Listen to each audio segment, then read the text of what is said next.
Hello guys! Magluluto tayo ngayon ng tahong or green shells. So, ginisa lang natin muna yung mga sahog natin and dinagdag natin yung papaya. Kasi gustong gusto ko sa papaya yung malambot na malambot. Gawa ng medyo ano na siya.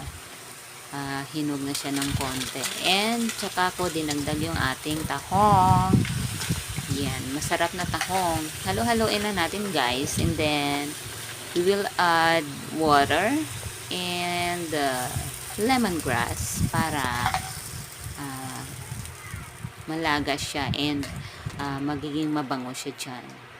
And mayroon tayong moringa leaves or malunggay para lalong masarap.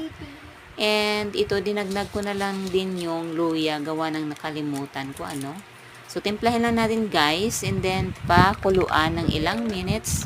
And maya't maya ready na yung